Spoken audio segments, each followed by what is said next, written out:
This is your brain. This is drugs.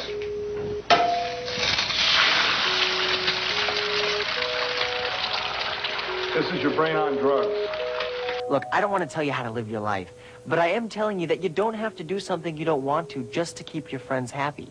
Hi, I'm Serena Williams, and I want to talk to you about believing in yourself, about your dreams, and about how... If you grew up in the 80s or 90s, you saw plenty of videos like these. Chances are pretty high that your school participated in the youth program DARE.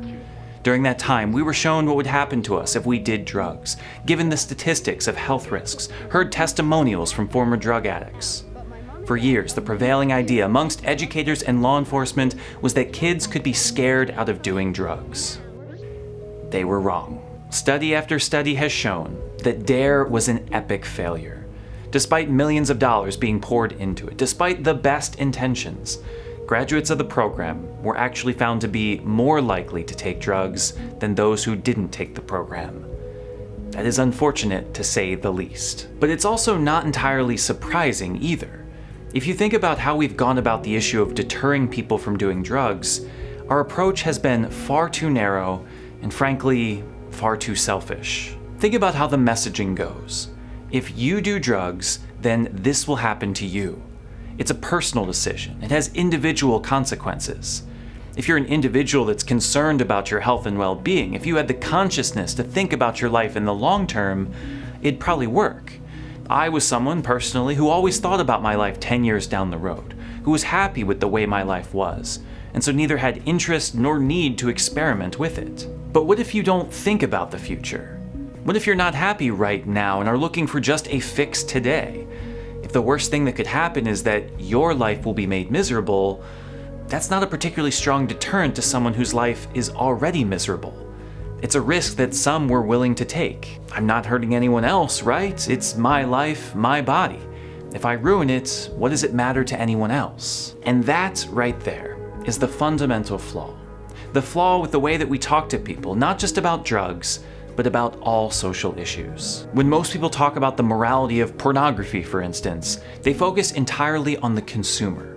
Look at what happens to your brain when you watch this stuff. Look at what it does to your relationships. Look at how it affects your family.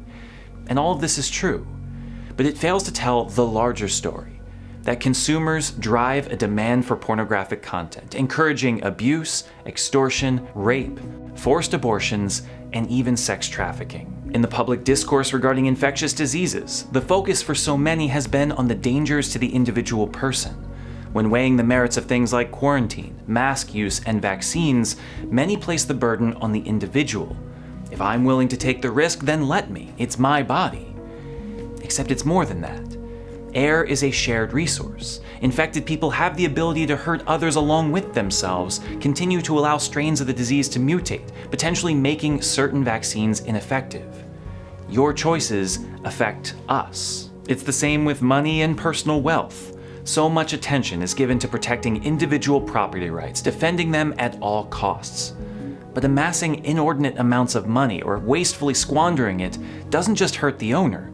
It stifles economic growth and perpetuates the existence of an underclass in society. In each of these cases, poor decisions negatively affect the user or consumer, sure, but they also have an effect on society and the world at large. There is no such thing as a decision that only hurts me, that never causes problems for other people. As people who live in a society as interconnected as we are, our poor decisions always have ramifications in the lives of others. And so, if we're going to get serious about drugs in this country, this is something that we need to acknowledge. Drugs don't just hurt the individual. It's not simply about throwing my life away. Drugs perpetuate a system of evil that causes irreparable harm in millions of people, even thousands of miles away. It's about the dealer and the dealer's dealer that make sure that drugs are available in one's local community.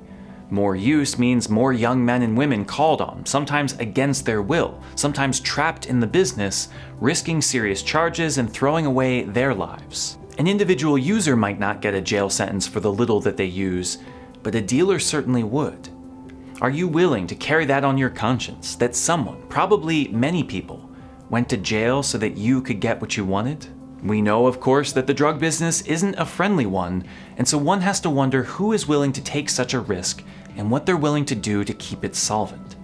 We're talking about organized crime, gangs, made stronger, more violent, and reaching further when demand for drugs goes up. Again, an individual may just want a little fix, but look at the ripple effect. Your money directly supports gangs in the United States, which means it directly supports the violence, extortion, and fear that so many communities endure, the suffering of families and innocent people stuck in domestic war zones. But it doesn't stop there either. Gangs in this country aren't making it themselves, but serving as distributors for foreign illegal organizations that support a network of violence and division in communities all throughout Latin America. These organizations rely on American demand. They wouldn't exist if it weren't for Americans having extra money to waste on drugs. And we do. And so an enormous amount of our money from the suburbs, from hipster boroughs, from ordinary people, funnel its way back to Mexico, El Salvador, Colombia, places where drug cartels completely destroy communities, where children have no choice but to run away from home, no choice but to flee to the American border, for fear that they will be forced into gangs or killed. To the user, it might seem like my body, my choice, but the problem extends well beyond the end of a needle or contents of a little bag. When talking about the morality of issues like these, we must always ask ourselves, where did this come from? Who made it possible? What other things will they do? What sorts of things am I contributing to? What amount of suffering am I indirectly causing? How am I cooperating with evil?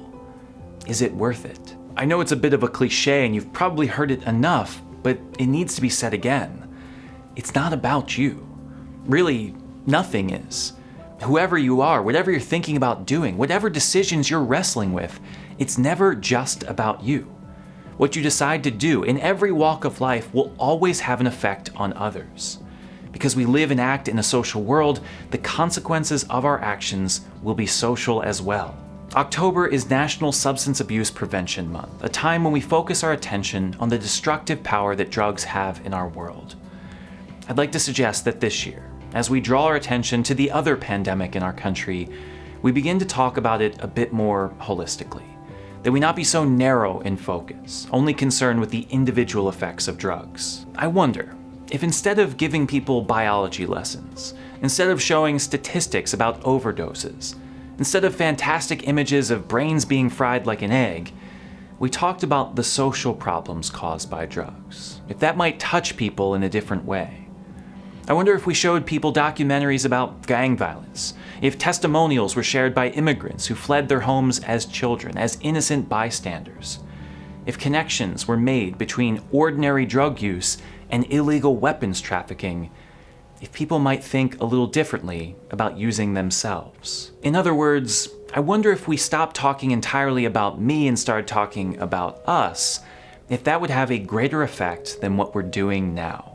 Obviously, the issue of drug use is a complex one, involving, above all else, addictive properties that limit one's rational decision-making skills. I get that. I do not mean to suggest that people who do drugs are just bad, selfish people, nor do I think that there is an easy fix to this problem. But it's also obvious that the approach that we've taken for so long isn't working. People are willing to take personal risks. They're willing to cause harm to themselves to get what they think they need. Talking about the individual is not the answer, especially as a people of faith. Our focus has to be wider. Whether it be drugs, pornography, COVID, the economy, or anything else, we must remember that the grounding principle that guides our moral life isn't my personal rights. It's the common good that God established. We are more than just a collection of isolated individuals. We are a people. This isn't your brain on drugs. It's the human family on drugs.